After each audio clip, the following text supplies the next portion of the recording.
Bueno, egun ondan hori, dana dikogu prest, ezta? Bale,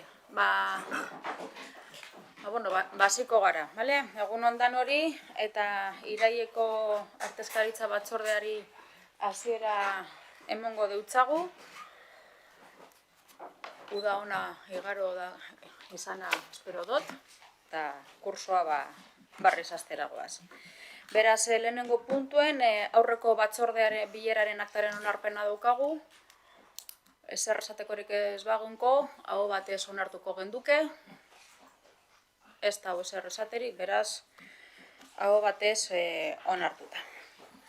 Hurrengo puntu izango litzateke, langileen ordainsaria 2023ko abenduaren 31an indarrean zeudenen aldean 2% igotzea onartzeko proposamena 2024ko urtarrilaren batetik aurrerako ondorioekin. Deialdiagaz batera txostena joan jatzue, eta bertan azaltzen da dana, ointxe bertan legeak baimentzen dagoenaren barruko igoera da, beraz, erabaki proposamena izango litzateke lehenengoa, ekainaren 26ko 4/2024 errege lege dekretuan zedatutakoarekin batera, funtzionarioen oinarrizko ordainsariak eta ordainsari osagarriak 2% handitzea 2024ko urtarrilaren batetik aurrera, 2023ko abenduaren 31an indarren zeudenen aldean. Hurrengoa, bigarrena izango litzateke, errata bat topatu dut amintze bertan. Bigarrena, lanpostuen zerrendaren aldaketa honestea, areagotze hau aplikatzen dakartzan zenbatekoekin balio berriak jasotzen dituzten taulak erantzi dira. Hirugarrena, presidentari ahalmena motea erabakiak gauzarazteko, eta laugarrena akordio Bizkaiko aldizkari ofizialean argiztaraztea, lanpostu zerrendaren erantzkin gisa eguneratuta ordainsarien balioekin. Beraz, ezer esatekorik ez balitz egongo, bozketak Ibon? Guk azaldu nahi dugu zen izango gure bozka, gu abstenituko gara, eta plenoan behar azaldu nuen beste modu bat, beste inkrementu batekin. Geure ustez, lan baldintza hauek adosten dira Madrilen Euskal Herriko gehiengo sindikala baztertuta, eta Euskal Herriari dagozkion bermeak eta izan gabe. Guk uste dugu erabaki hauek hartu beharko lirateke Euskadin bertan, eta udalak bertan hartu beharko lituzke bere erabakiak, eta ez Madrileko gobernu batek hartutako erabaki bat. Horregatik, igoera ondo deritzogu, igoera zelan gauzatu den eta zelan negoziatu den, ez gaude ados. Orduan horregatik abstenituko gara. Bale, ados, guztiz ados egon naiteke egindako hausnarketagaz. Ni momentu honetan udaletzan nago, baina enpresa pribatuan ere lan egiten dut, estatu mailako konbenio bategaz, beraz, erreflexio guzti horregaz, ni langile moduan, enpresa pribatuko langile moduan ere, guztiz ados egon naiteke, eta uste dut hildo horretan ere, Eusko Jaurlaritza barria orain osatu dana ere, horren hildoan ere, azken egunetan ere, deklarazioak egin dauz, beraz, uste dut horretan ados gagozela, baina gaur-gaurkoz, hau da daukaguna. Beraz, bozkaketara pasatuko gara, aldeko botuak, Alderdi Popularra, Elkarrekin Podemos, Alderdi Sozialista eta Eusko Alderdi Jeltzalea, eta abstentzioak EH Bildu. Beraz, onartuta geratzen da proposamena. Hurrengo puntu izango litzateke presidente Andrearen informazioa. Deialdiagaz batera joan jatzuez oikolez orain arte uda honetan eduki dugun programazioaren informazioa, datuak eta abar, eta beste txostentsu bat joan jatzue orain edukiko dugun programazio aurrerapenagaz.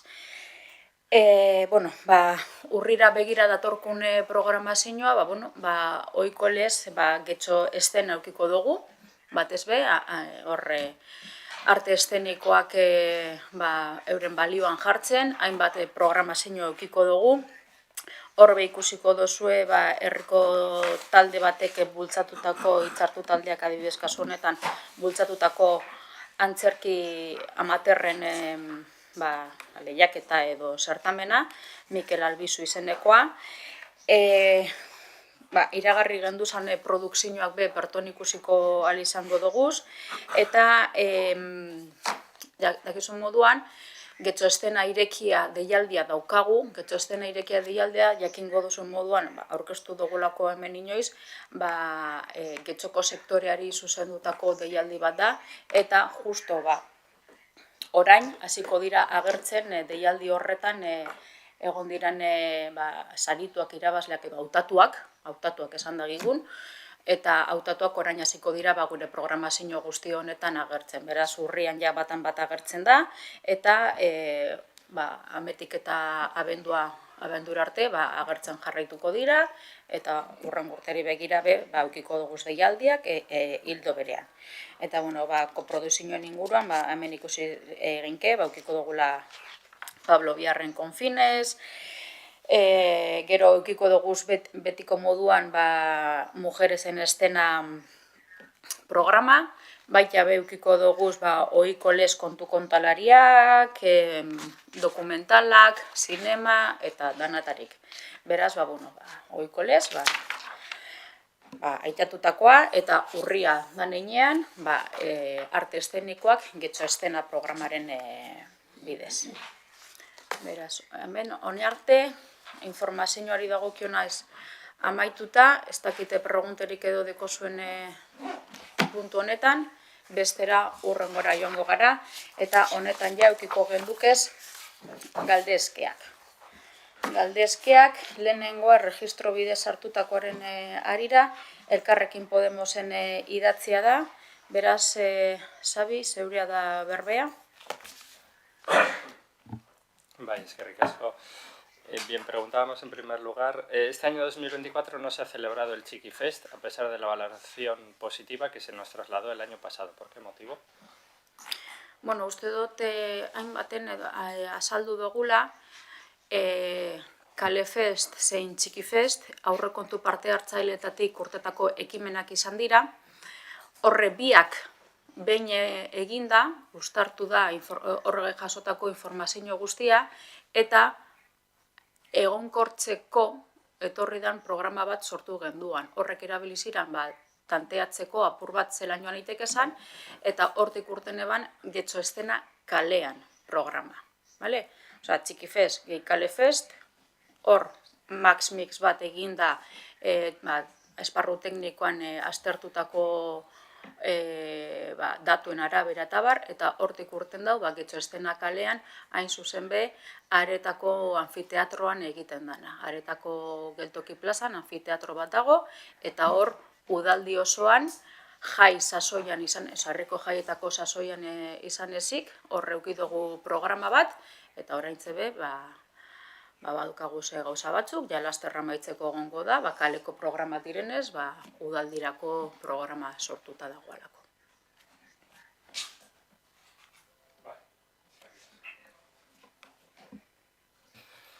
Y en segundo lugar preguntábamos, actualmente está abierto el plazo de votación del proceso participativo no vinculante, cuando se hizo el registro, para la elección del mural ganador del certamen de muralismo Miren Larrea. Nos gustaría conocer cuántas obras se han presentado finalmente y qué puntuaciones ha otorgado el jurado a cada una de ellas. Y si nos pueden hacer entrega de la tabla de puntuaciones de cada criterio de valoración. Vale. Honen inguruan, esan, 33 dirala aurkeztu diran irudiak, dinot, 33 dirala aurkeztutako irudiak, 32 artistek aurkeztu da bezalako. Okerrez banagoz, banaz okertzen, 32 izan dira artistak, baina artistatareko batek bi aurkeztu dago. Beraz, orotara, 33 irudi, 32 artistak. Puntuazioari dagokionez, momentu honetan ez dugu sekarri, baina orain dino espedientea zabalik daukagu, baina espedienterako sarbidea badaukazu, beraz, momentu honetan sarbidea eukigure badozu, ikusi, eskatu ordua, eta hor eukiko dozu tribunalak egindako puntuazioa. Guk ez dugu nahi izan, informazio guzti hori bialdu aldez aurretik, arrazoi simple bategaitik, bozkaketa prozesua zabalik egoalako eta tribunalaren eritzia be ez genduan nahi herritarrek baldintzatzea.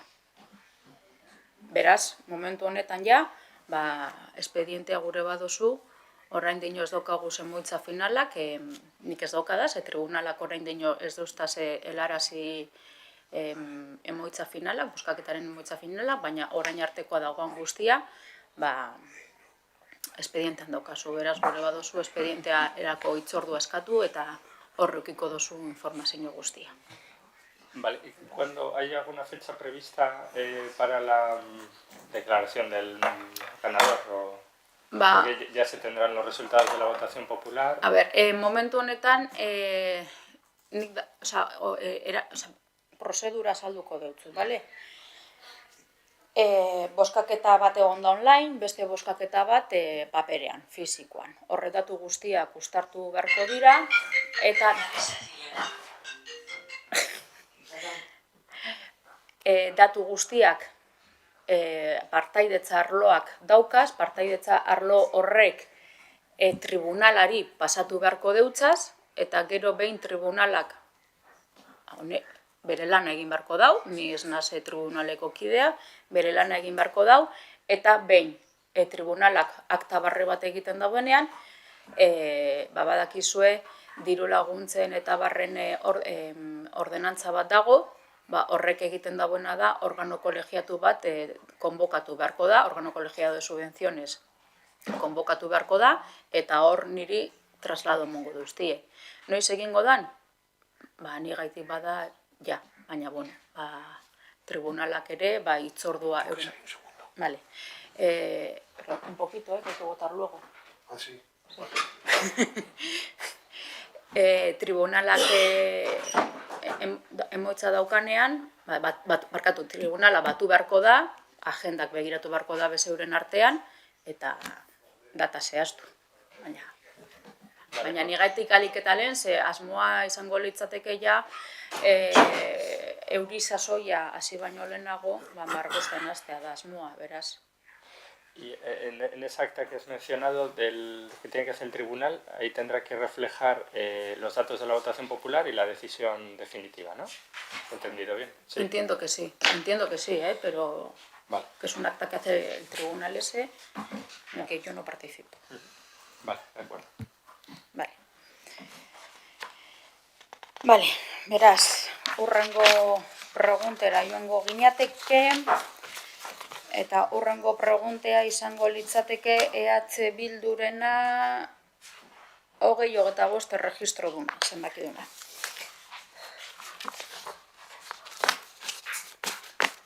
Bai, 2023ko urrian galdete duen musikebarrin dagoen jatetxari buruz, eta egin genuen bisitan konprobatu genuen ekipamendu guztia zeudela. Jatetxari bakarri fantazitzaiola altzairuak eta lanpara. Jatetxe honen eta eraikinean dauden 3 anbiguen kostua 299.004 eurokoa izan zen. Badakigu ez dela udal gobernuaren lehentasuna, baina 2023ko urrian ezan zeniguten lizitazioan martxan jartzeko epea emango zenigutela laster, eta ia da 11 hilabete pasa dira. Hortaz, noiz aterako dituzue jatetxearen eta anbiguen lizitazioak?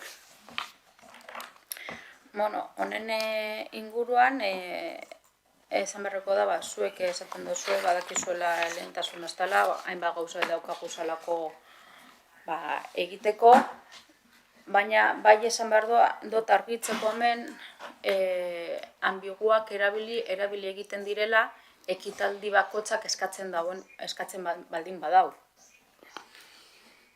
Hau da, ekitaldi motaren arabera, ambiguak zabalik dagoz, erabilgarri dagoz. Ni gitzenez hainbat ekitalditan egonaz eta ambiguak erabili dira.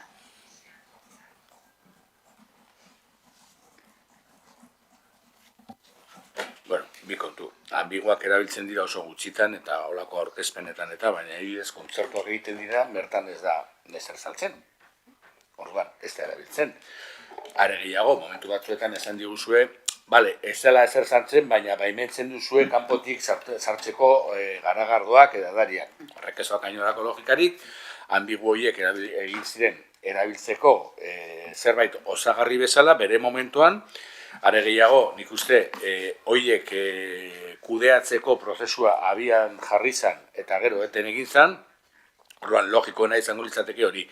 Claro, guk ulertzen dugu lehentasuna ez izatea, baina galderan ikusten danez, guk ez dugu esaten noiz aterako duzuen lehiaketa, baizik eta ezan zer digutelan, laster esango diguzue noiz ateratzeko asmoa daukazuen lehiaketa, osea, 11 hilabete pasatu duzue, hori esateko, ez lehiaketa ateratzeko, baizik eta guri esateko, asmoa daukagu lehiaketa ateratzea 2030 urtean, berdin zait. Hori esateko 11 hilabete. Hombre, nik ulertzen dut lehentasuna ez dela, baina egia da ere hor badagoela diru publikoarekin egindako ekipamenduak aspaldi erabiltzen ez dana, bere momentuan nolako oso hitz ponpozuekin saldu izan zana, eta logikoa da ekipamendu horrek erabilera izatea. Eta erabilera ez bada lehiaketa publiko bat izan dezala beste erabilera bat. Baina zerbait egin behar da. Eta ez dakit udalaren lehentasuna izango dan. Baina niretzako, edo guretzako, bai izan barko litzateke lehentasun bat kulturretxearen lehentasuna izan barko litzateke, eta ez udalaren lehentasuna, diru publikoaren kudeaketa eraginkorra. Eta hor, ekipamendua jarrita, agian igual erabiltzeko dagoenean ja zaharkituta dago, auskalo, baina hor dirua gastatu bada. Eta dirua gastatu bada, zerbaiterako izango da, ez hor izateko. Orduan, lehentasunean ez badago, sar dadila lehentasunen artean diru publikoaren kudeaketa eraginkorra. Eta mesedez honi irtera bat, emon. Ados jasota eskaria edo eta iradokizuna. Urrengo preguntea Alderdi Popularrarena 2026 erregistro duna.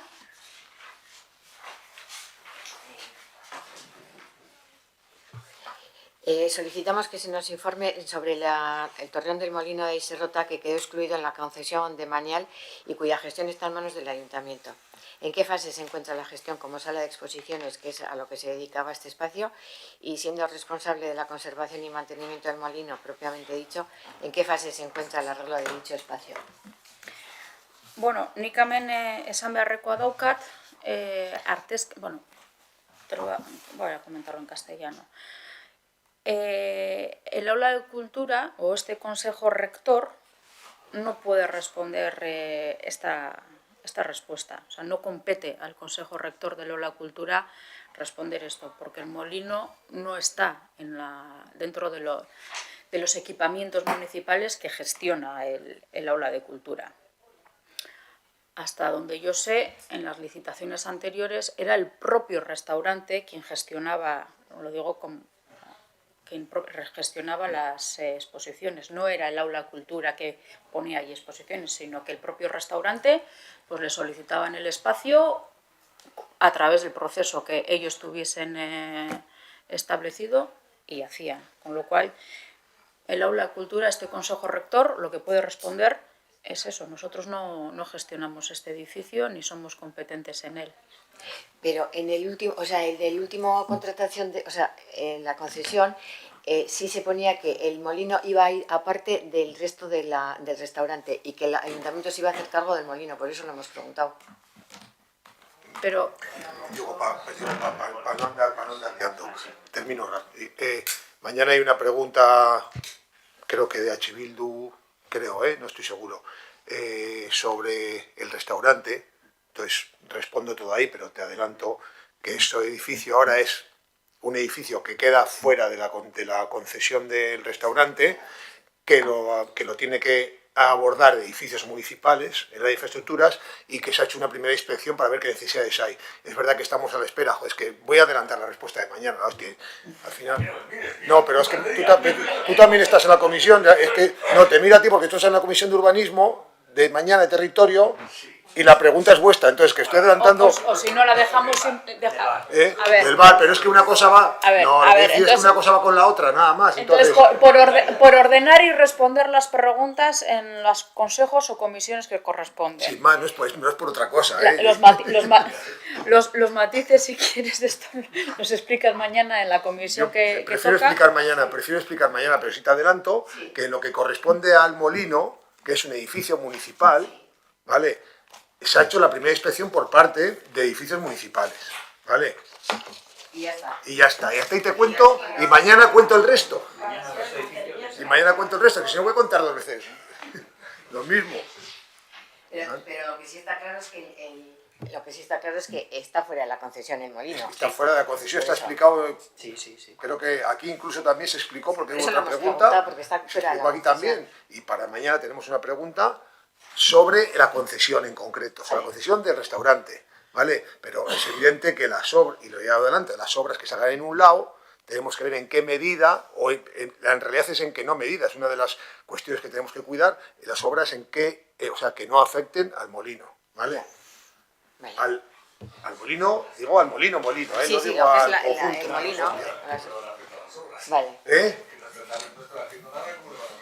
Bueno, ¿quieres que responda a la pregunta de mañana? Bueno, a ver, Joder, vamos a... entonces no me mires tú a mí. Perdona, joder. Bueno, gracias. Bueno, pues listo, está... Todos los demás matices de esta pregunta las dejamos para la comisión que le compete, que es mañana. Entonces, quedaría una última pregunta, azkenengo pregunta bat egongo litzateke, EH Bildurena 2027 erregistro duna. Bai, maiatzean lurraldeko batzordean Andres Isasin egingo diren obren inguruan galdetu genuenean, izan zen eguten exekuzio proiektua uda hasierarako egongo zela amaituta. Hori dela eta, hauek dira argitu nahi ditugun galderak. Proiektua amaituta badago zergatik ez diguzioa aurkeztu, eta amaituta ez badago zergatik atzeratu da. Bueno, hemen be antzeko zeo zer esango dutzuet, aurreko baten be, ez dakite, urrian bertan hemen esaten dozuenean edo, zebeko pregunta, honen inguruan pregunta zen duen, eta esan eutzuen kulturretzea ez dala Andres Isasi eraikinaren kudeatzailea. Bai erabiltzen daun noizbehinka, ekitaldiak egiteko, beste ekipamentu askoren moduan, edo beste hainbat arlok, diferente arlok, hainbat ekipamentu erabiltzen dugu zen moduan, baina kulturretzeak ez dau eraikin hau kudeatzen. Erabili puntualmente bai, baina kudeatu ez. Aurreko batzorde horretan azaldu neban moduan, ekitaldi, udaletxean, udalen tramatu guztia, udaletxe erakunde autonomo bardindase formatan, egia da, kulturretzea dela ekitaldiak egiten esperientziek gehien daukana. Beraz, kulturretzeak bai parte hartu dau, esanez, zelango gauza berretzango litzatekeen, eta holango gauzak, ezta? Horretan bai parte hartu dau. Baina obran bertan, obran eren espedientean, ez dago, obrarik guku ez dugu egiten.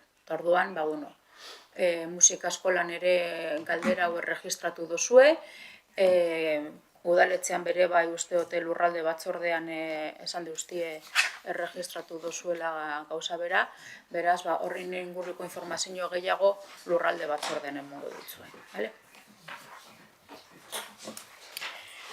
Bueno, besterik ez badago, bai, Ibon?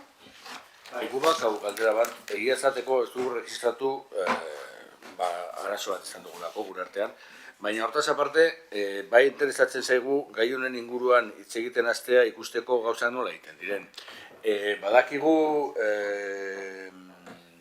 animatzaile soziokultural bat kontratatzeko momentuan egon direla hautagai batekin ikamika batzuk.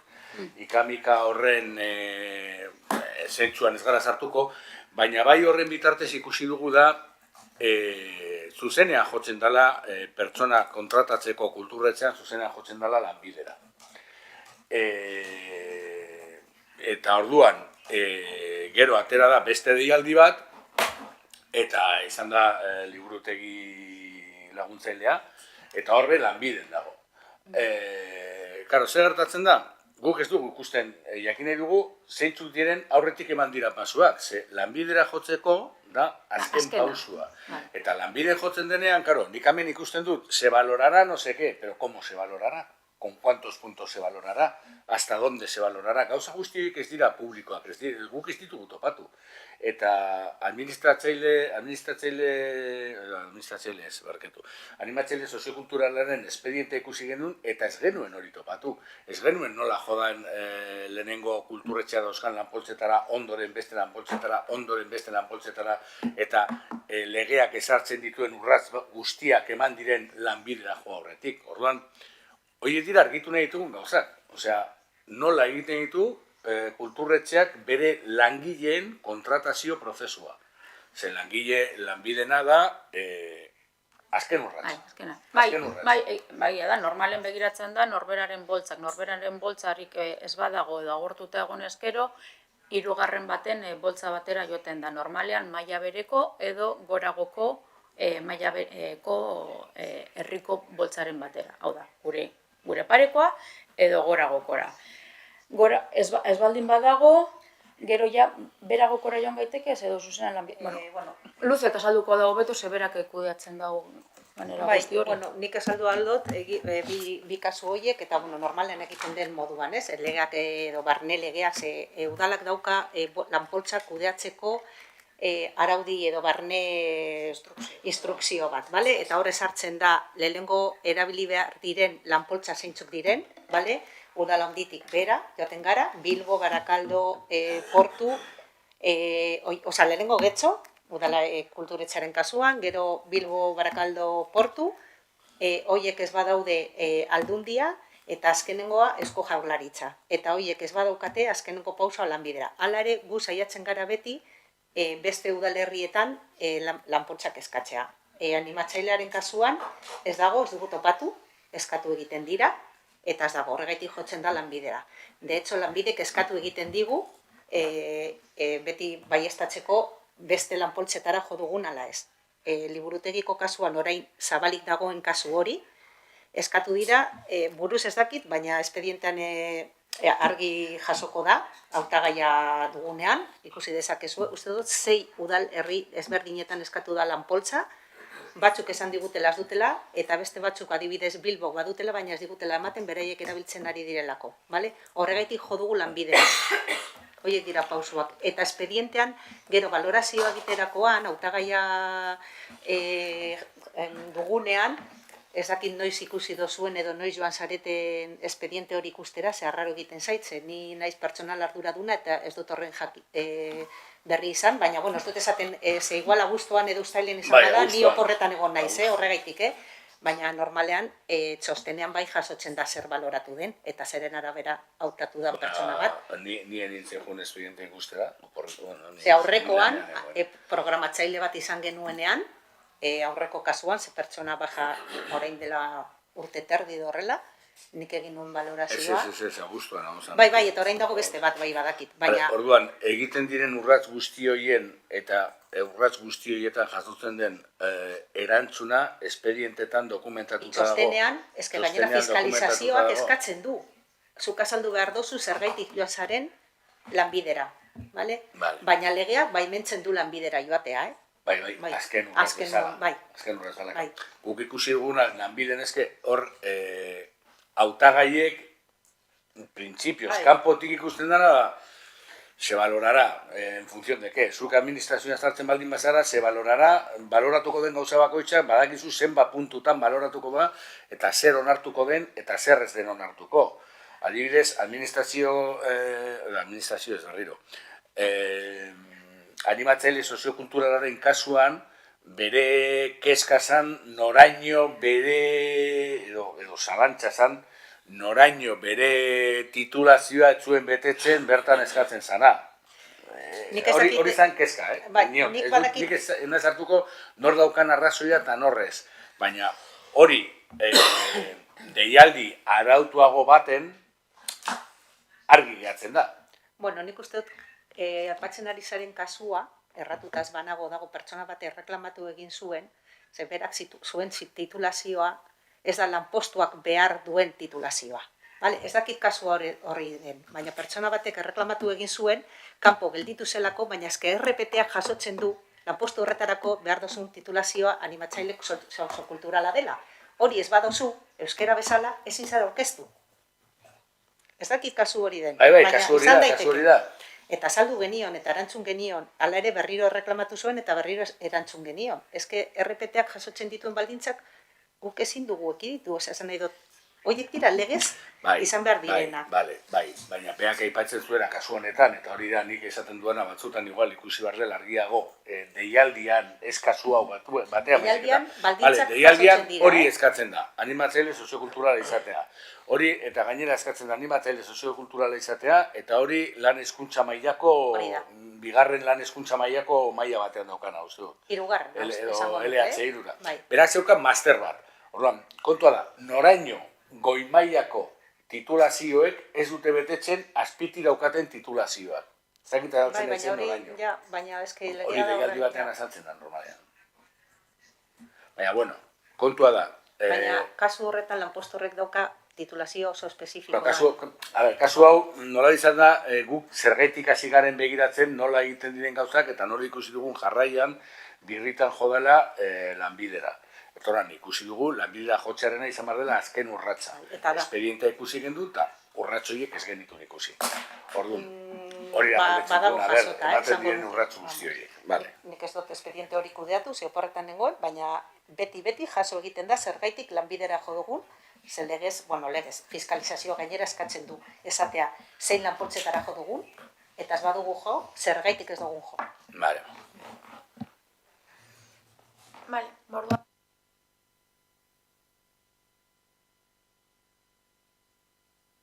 Besterik ez badago, orduan gaurko batzordea amaitutzat emango dugu. Eskerrik asko.